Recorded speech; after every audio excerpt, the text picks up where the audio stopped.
"Ya Rasulullah, tolong ajarin saya bagaimana wudu yang sempurna. 4 perkara jangan ditinggal ya ketika wudu."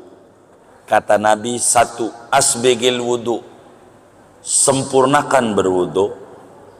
2, khallil bainal asabi, sela-selai antara jari-jari tangan dan kaki. 3, wabalig fil istinsyaq ila antakuna so'iman, maksimalkan masukin air ke hidung kecuali lagi puasa. 4, idza tawaddata famadmid, kalau wudu jangan tinggalin kumur-kumur. Ini pokok. Saudara sekalian yang mulia, kita urai satu demi satu daripada materi kita ini. Assalamualaikum warahmatullahi wabarakatuh. Bismillahirrahmanirrahim. Alhamdulillahi rabbil alamin. Wassalatu wassalamu ala sayyidina Muhammadin wa ala alihi wa sahbihi ajma'in. Allahumma inna nastahdika li arsyadi amrina wa zidna ilman yanfa'una. Qala al-imamul muallif rahimahullah, wa an Laqit ibn Sabirata radhiyallahu anhu qala, diriwayatkan dari sahabat Nabi Laqit bin Sabirah radhiyallahu anhu qala, berkata ia, qala Rasulullah sallallahu alaihi wasallam, telah bersabda Rasulullah sallallahu alaihi wasallam, asbighil wudu'a, betul ini ya, asbighil wudu'a, sempurnakanlah olehmu akan wudu. Wa khallil bainal asabi'i, dan sela-selailah antara jari-jari tangan dan jari kaki. Wa baligh fil istinsyaq, dan maksimalkanlah olehmu di dalam beristinsyak ketika wudu. Illa antakuna shaiman, kecuali bahwa kamu itu sedang berpuasa. Akhrajahul arba'ah, hadis diriwayatkan oleh Imam Abu Dawud, Tirmidzi, Nasa'i dan Ibnu Majah. Wa sahahahu Ibnu Khuzaimah, dan hadis ini dihukumi sahih oleh Ibnu Khuzaimah.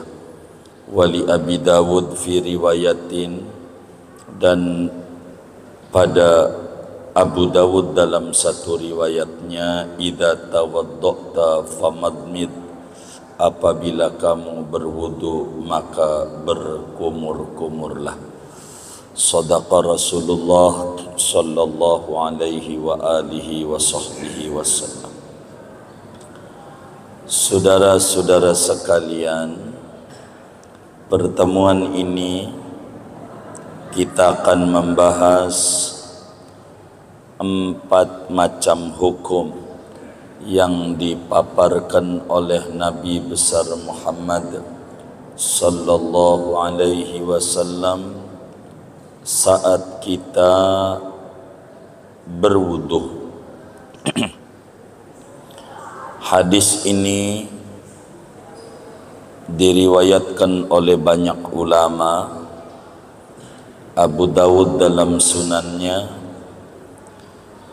Tirmidzi di dalam sunannya, An-Nasa'i di dalam sunannya, Ibnu Majah di dalam sunannya, dan banyak para pakar-pakar hadis menghukumi hadis ini derajatnya sahih.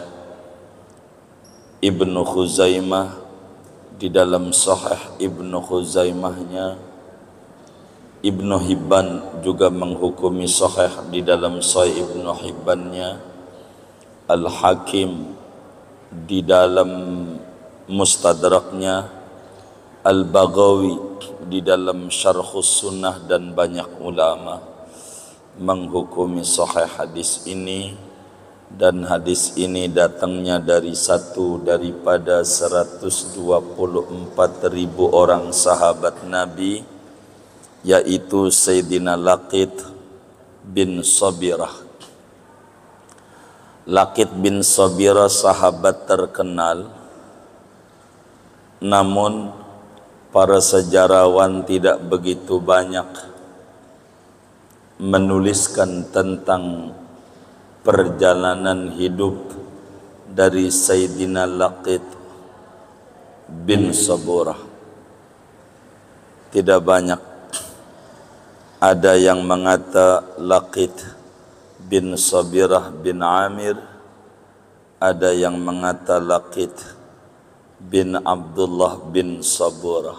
Ala kulli hal, sepakat semuanya mengata bahwa ini adalah sahabatnya Nabi Muhammad sallallahu alaihi wasallam. Namun ada cerita panjang sebelum hadis ini, karena hadis ini dipotong oleh Imam Ibn Hajar Al-Asqalani karena Bulughul Maram berbicara tentang hukum-hukum Islam, tidak berbicara sejarah kemana begitu. Jadi poin intinya saja. Hadis ini ada cerita menarik yang cukup panjang sebelum ujung hadisnya. Seperti Imam Abu Dawud tuliskan di dalam Sunan Abu Dawudnya, saya ringkas agar supaya mudah kita memasuki paparan hadis kita ini. Laqit bin Sabirah radhiyallahu an adalah delegasi pimpinan rombongan dari kabilah Bani Muntafiq. Dari kabilah Bani Muntafiq, pimpinan rombongannya adalah sahabat yang kita mau masuk ajaran Islam lewat jalur beliau sekarang ini. Laqit bin Sabirah ketika datang kepada Rasulullah sallallahu alaihi wasallam membawa rombongan untuk belajar Islam, nabinya enggak ada di rumah. Enggak ada. Karena memang enggak janjian. Jadi kalau mau ketemu kiai itu memang kudu apa? Janjian. Kalau tidak janjian kudu waktu open house-nya. Kapan kiai itu menerima tamu.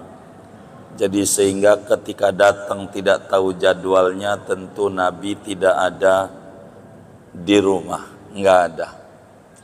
Karena ini adalah tamunya Rasulullah sallallahu alaihi wasallam, ahlul baitnya Nabi. Saat itu Ummul Mukminin Siti Aisyah radhiyallahu taala hormati tamu.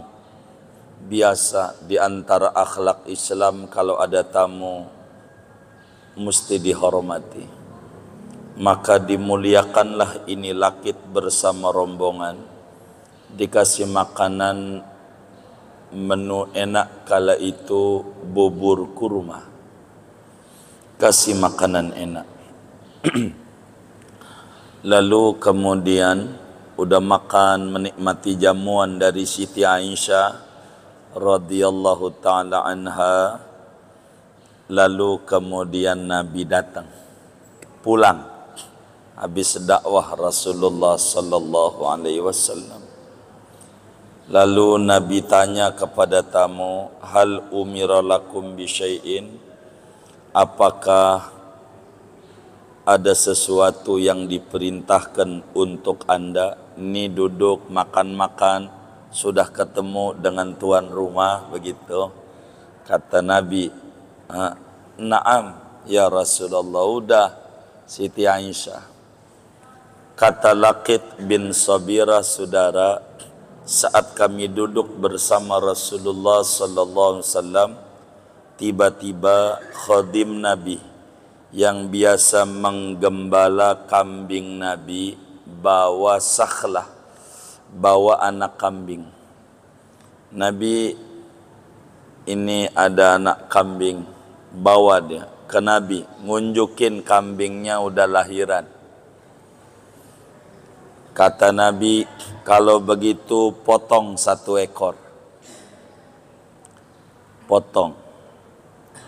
Sang tamu berpikiran, oh begini, kalau ada tamu kudu maksain diri motong kambing. Maka Nabi menjelaskan kepada tamu, jangan dikira kambing hari ini dipotong karena maksain diri ada tamu. Bukan. Saya itu punya kambing 100, kata Nabi. Nabi itu punya hewan kambingnya 100. Dan saya tidak pengen lebih dari 100, cukup 100 saja. Jadi sehingga manakala lebih dipotong. Pokoknya 100 saja buat keluarga. Kalau lebih dipotong. Begitu. Oh begitu. Berarti tidak boleh menghormati tamu dengan maksa-maksain diri. Enggak. Nabi menjelaskan bukan maksain diri menghormati tamu. Emang sudah kebiasaan. Kalau kambing itu lebih dari 100, dipotong 1. Kebetulan ada tamu. Ini kebetulan aja. Lalu Laqit bicara kepada Rasulullah sallallahu alaihi wasallam, kata Laqit, ya Rasulullah, inna li imra'atan wa fi lisaniha syai'. Nabi, saya punya istri, cakep orangnya, cuman mulutnya itu bawel. Begitu. Jadi bisa jadi orang itu dihormati oleh orang, jadi pimpinan, jadi pejabat, bisa jadi rektor begitu, ataulah dia jadi dekan gitu, atau jadi lurah gitu, atau jadi RT, cuman ama bini diomelin. Itu bukan baru. Dari dulu udah ada, nih kisah. Diomelin apa? Bini, begitu. Saya rada curiga sama yang nyengir-nyengir ini. Apakah termasuk juga ini kisah Laqit ini begitu? Saya punya bini ngomel mulu gitu. Padahal ini pimpinan. Kadang repot memang jadi pimpinan itu begitu. Seringkali berbagi tugas dengan istri. Istri ngantarin anak sekolah, itu tugasnya. Kalau bapak sebagai kepala rumah tangga nganterin anak jadi pimpinan di satu negeri begitu, itu berbagi tugas namanya, yang kayak begitu. Ini bininya ngomel mulu. Kata Nabi jawabnya begini, ya Laqit talliqha, cerai aja. Kalau bini ngomel-ngomel mulu, enggak membuat bahagia rumah tangga, ceraiin aja. Kalau binimu mulutnya kayak begitu, aduh Nabi, pegel Nabi, enggak ada ketenangan.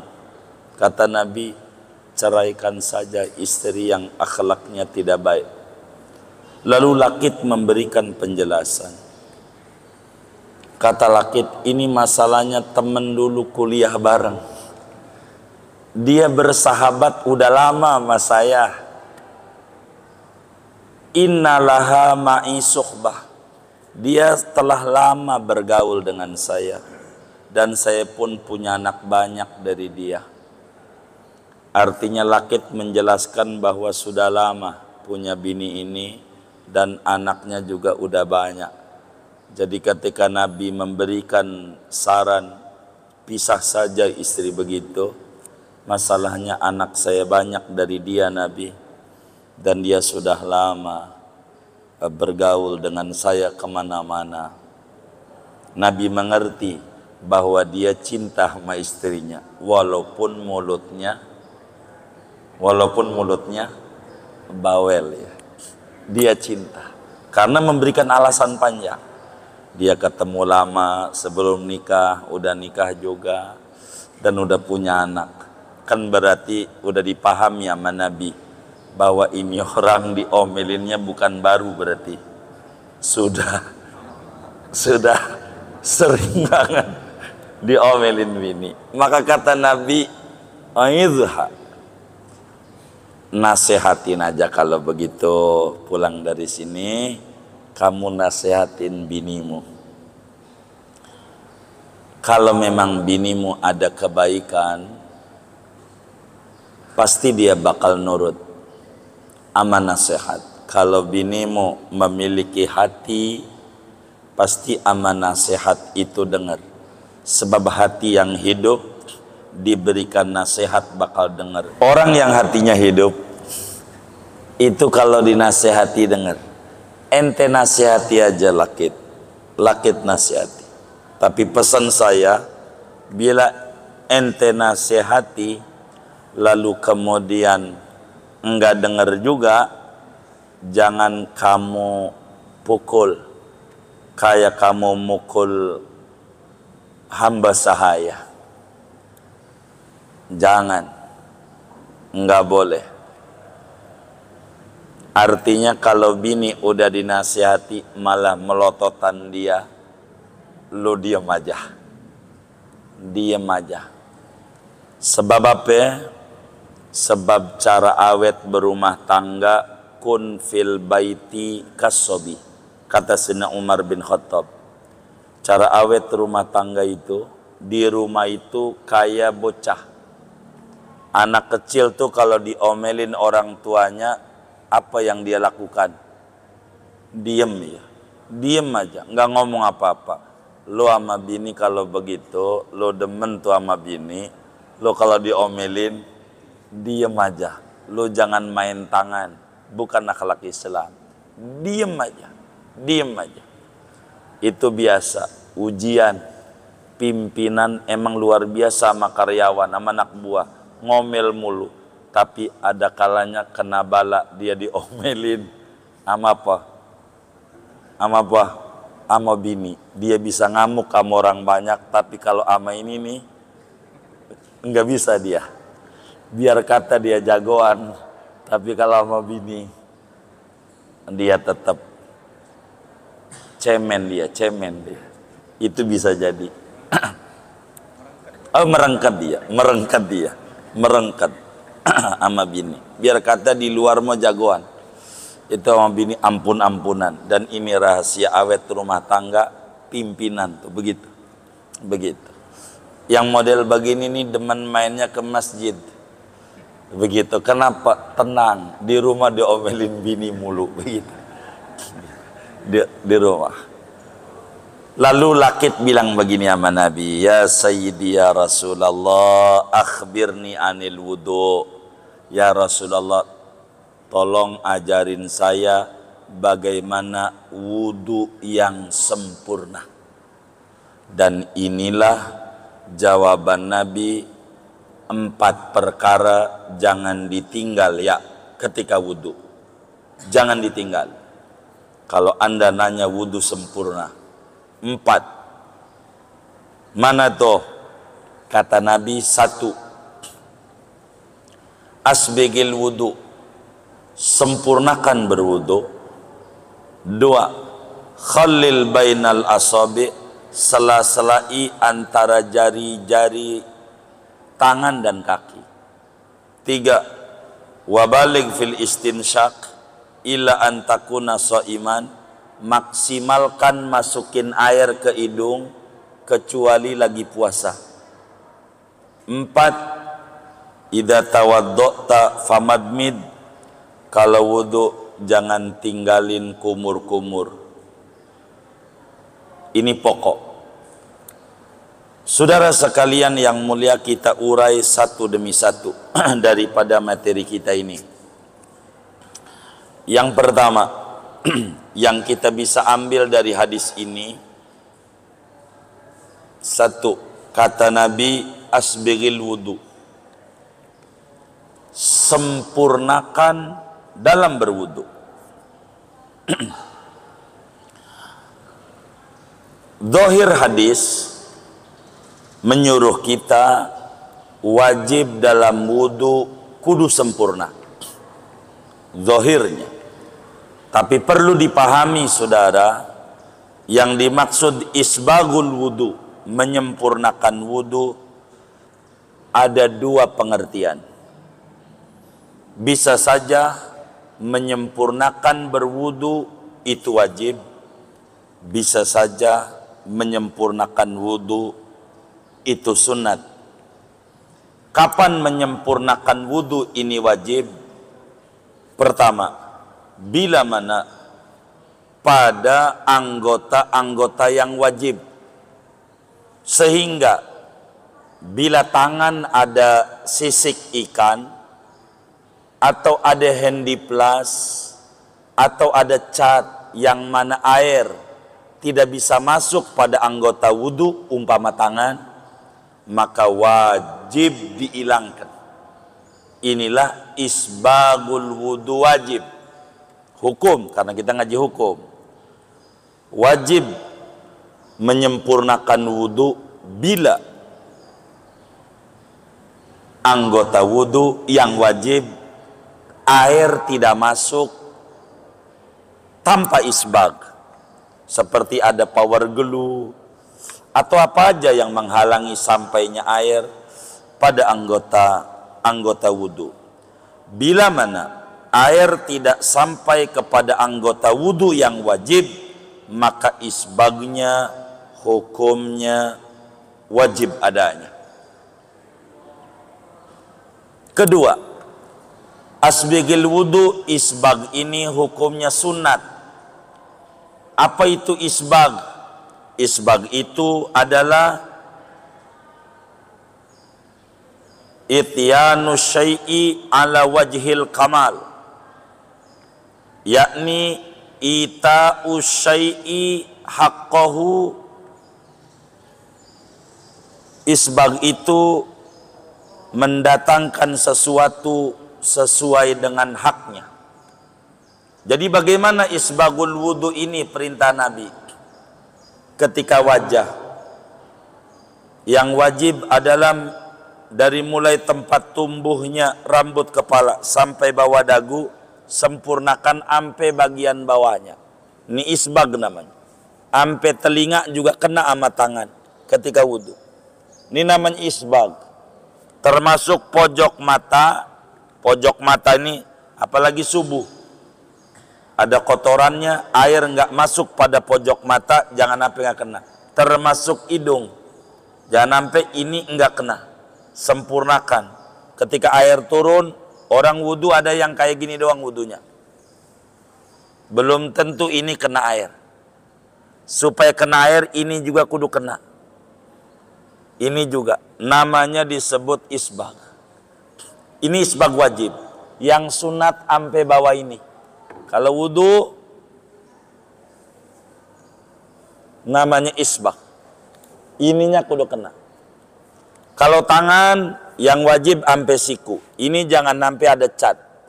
Ada penghalang apa saja yang membuat wudu tidak sah. Itu isbag wajib. Isbag sunat jangan sampai siku doang. Lebihin ampe pertengahan lengan. Sampai sini airnya, jangan segini doang, lebihin sampai sini. Isbag. Pala yang wajib segini, isbag itu begini. Kalau pengen isbag, ngamalin di sini, rambutnya begini. Telinga begini juga jadi. Kalau isbag telunjuknya masukin kayak kemarin, jempolnya dorong. Telunjuknya jempol dorong, isbag. Kaki sampai pertengahan betis, itu namanya isbag. Dan ini ajaran Rasulullah sallallahu alaihi wasallam. Isbag ada yang wajib dan ada yang sunat. Pahami itu. Dan isbag bukan artinya mentiga-kalikan. Mentiga-kalikan ajaran tersendiri.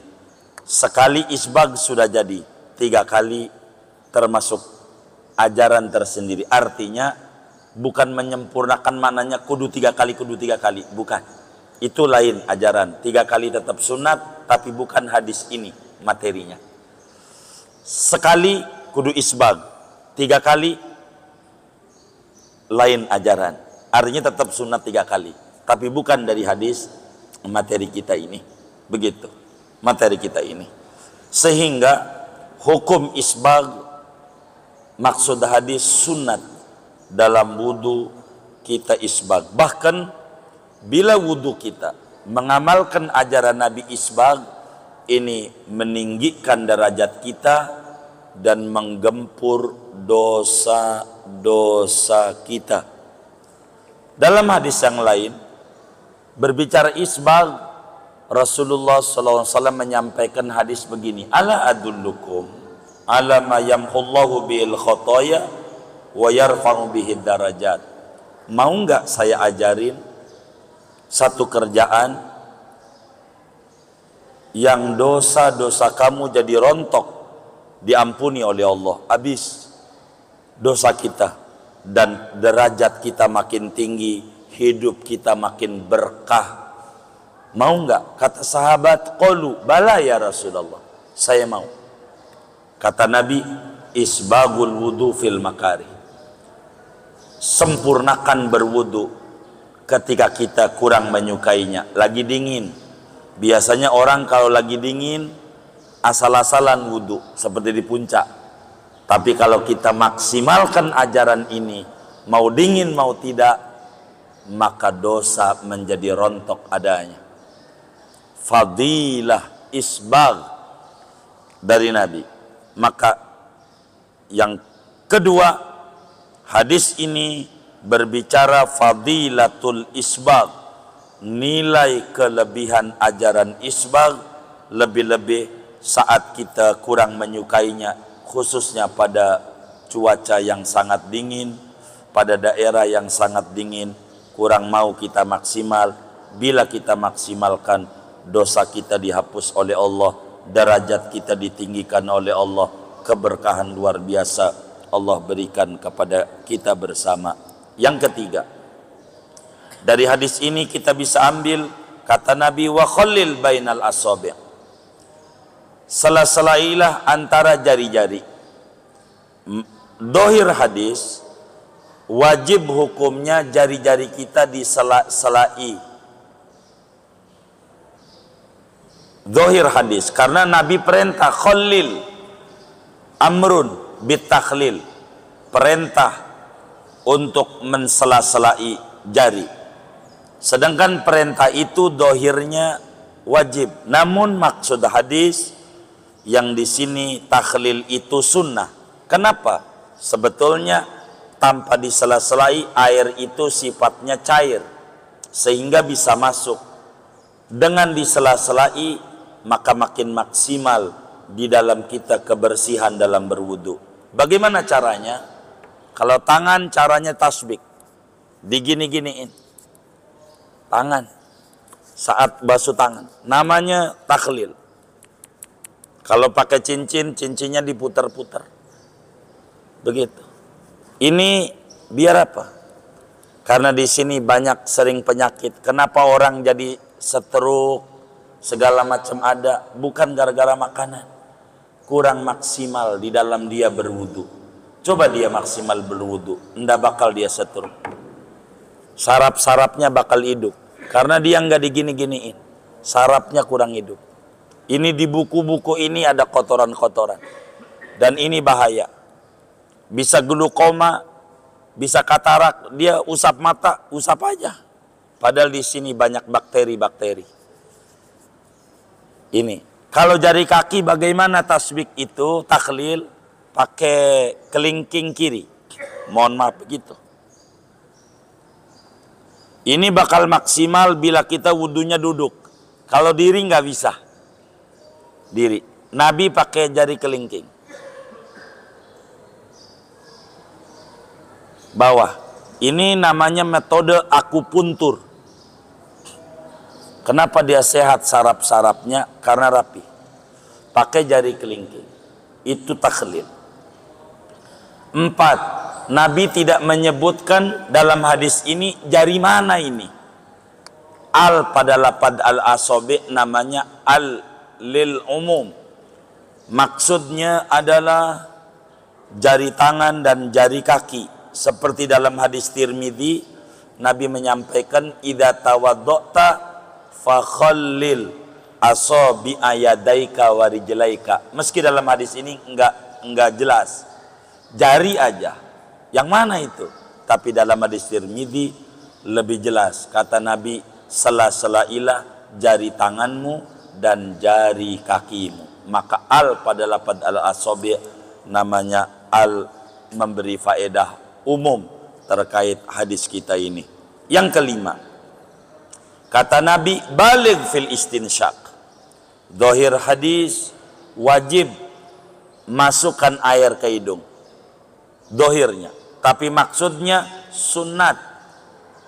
Ada orang wudu begini doang. Ada yang wudunya begini doang. Malah orangnya ngaji juga sekarang ini. Itu menyalahi ajaran Nabi.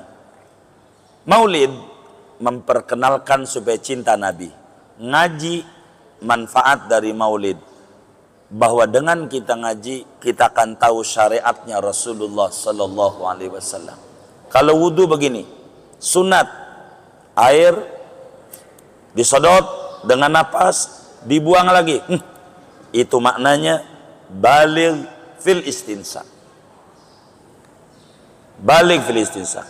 Zahir hadis perintah Nabi wajib, tapi maksudnya bukan wajib, sunat. Dari mana? Lanjutannya Nabi mengatakan illa antakuna shaiman, kecuali lagi puasa. Kalaulah mubalaghah fil istinsak itu wajib, walaupun lagi puasa kudu juga. Itu menunjukkan bahwa mubalaghah dalam istinsak sunat.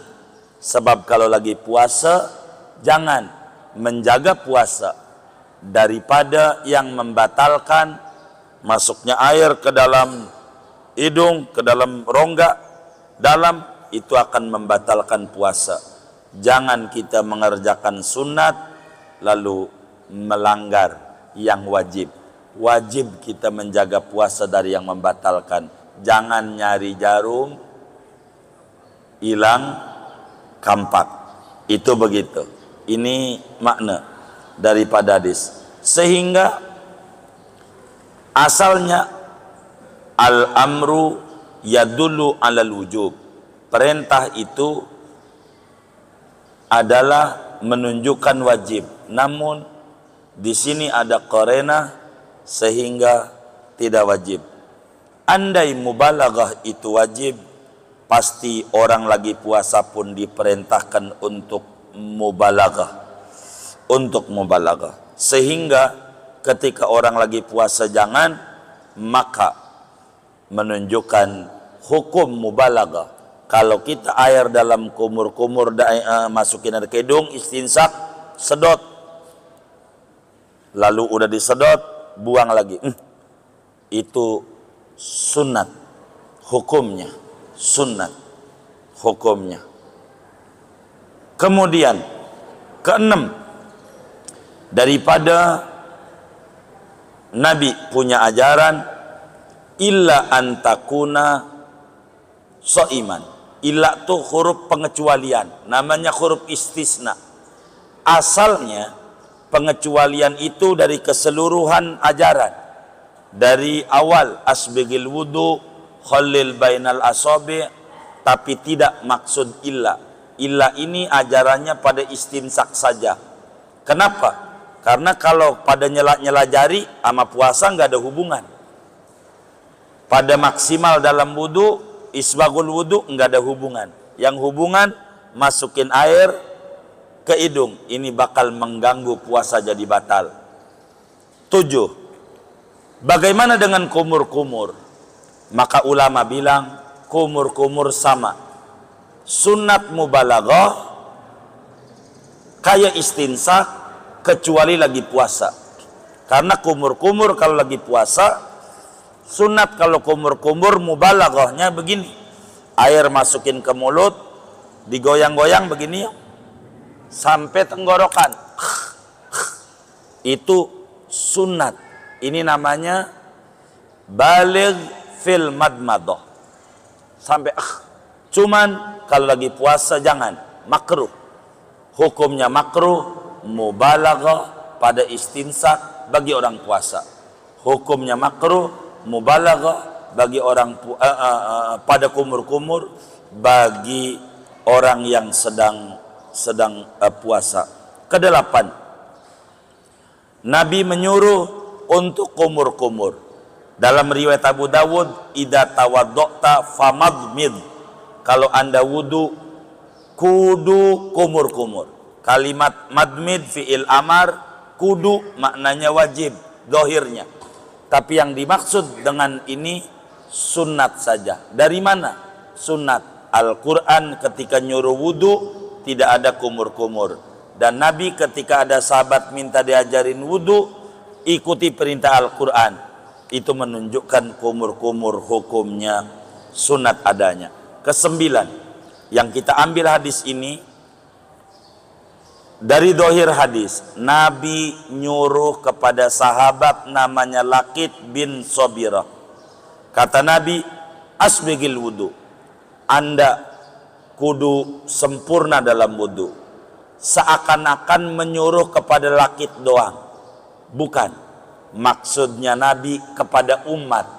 Karena perintah di dalam syariat Islam, larangan dalam syariat Islam bukan orangnya, tapi ajarannya. Orang teknis, ajarannya prinsip. Laqit kasus umat, satu orang dari umat Nabi, tapi maksudnya bukan Laqit doang, umatnya Nabi, kita juga sama. Maka ajaran ini termasuk kita diajarkan juga. Terakhir yang kita bisa ambil dari hadis ini, dari begitu banyak makna, betapa syariat Islam begitu agung dan tingginya daripada syariat ini. Dari mana kita tahu? Syariat Islam menyuruh kepada kita pemeluknya sebagai muslim agar supaya kita menjadi pribadi yang terbaik, supaya muslim menjadi pribadi yang berakhlak yang baik. Dari mana kita tahu itu? Betapa ketika kita mau sholat, mau jumpa sama Allah, Nabi menyuruh kita kudu bersih betul. Sebagaimana kita maklumi bahwa Islam menyuruh muslim untuk menjadi pribadi yang bersih batin, maka hadis ini memberikan kesimpulan pada kita bahwa muslim pun kudu menjadi pribadi yang bersih secara lahiriah, sehingga wudu secara maksimal, takhlil, istinsak, dan juga madmadah. Ini menunjukkan betapa muslim itu harus menjadi pribadi yang suci lahir dan batinnya. Karena kesucian lahir akan mendorong betapa batin orang itu bagus. Ketika batinnya bagus, terhubung dengan Nabi Muhammad, dia cinta sama Nabi, maka ekspresinya, indikatornya, lahiriahnya akan mengikuti tuntunan Nabi. Mana di antara tuntunannya? Satu, asbigil wudu, sempurnakan dalam wudu. Yang wajib kudu benar-benar, lebihkan dengan yang sunat. Kedua, khallil bainal asabi', sela-sela ila jari, jangan asal wudu langsung wajah aja, sempurnakan dengan takhlil, tasbik, jari tangan, jari kaki. Tiga, baligh fil istinsak. Ingat, kalau istinsak itu kudu maksimal, tapi pahami tidak absolut. Kalau lagi puasa makruh, lagi puasa makruh. Dan bila wudu jangan tinggal kumur-kumur, sebab mulut akan berbicara dengan Tuhan lagi sholat, dan mulut kudu bersih adanya. Betapa Islam mengajarkan pemeluknya untuk berpijak pada kebersihan. Bukan saja kebersihan lahir, tapi kebersihan batin. Bila ada muslim akhlaknya tidak baik, belum sempurna dia mengikuti keislamannya. Inilah sekelumit yang kita bisa ambil dari kajian hadis Bulughul Maram pertemuan ini.